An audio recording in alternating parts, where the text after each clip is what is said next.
in Genoa with Teresa, the former countess, and begins to feel that action is more important than words. But he still continues to write. This time, The Island, which is, as far as I know, his last known work. The Island is a satirical poem that is a mixture of humor and romance.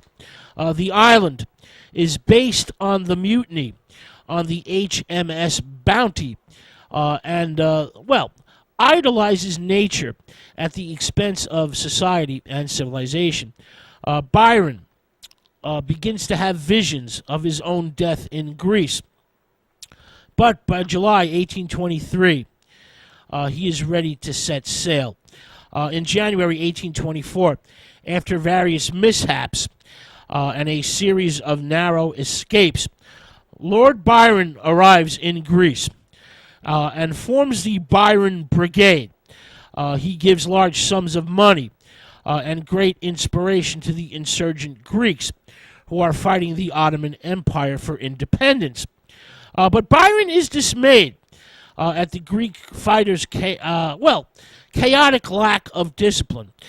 Byron does not live long enough to see any serious military action and dies of fever on April 19th, 1824. Byron gave his money, his health, and finally his life for the cause of freedom. And memorial services are held for him all over Greece. When his body arrives in London 2 months later, there is a large crowd at the London docks, and young men all over England are wearing black armbands in his honor. But Byron's body is refused by both Westminster and St. Paul's Abbeys. So his body lies in state in London for a few days, and is then sent to the family vault at Hucknall Tockard near Newstead. The funeral coach moves slowly through the country lanes with black plumed horses drawing the hearse and groups of mourners openly weeping. Byron's half-sister and lover, Augusta, is the only one who has the courage to look upon Byron in death. She weeps at the sight of his chestnut hair turned gray.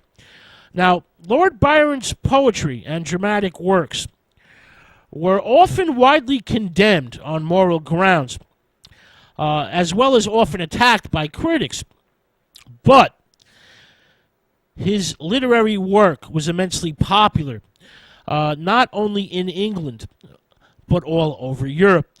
Byron's sales, the sales of his poetry and dramatic works, were best in Germany, France, Spain, and America, rather than in England.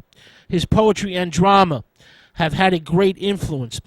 And Lord Byron has left behind a legacy, a literary legacy, of immense inspiration in European poetry, music, novels, opera, as well as painting. His enormous importance takes on a type of mythic presence, and Lord Byron is now a literary god.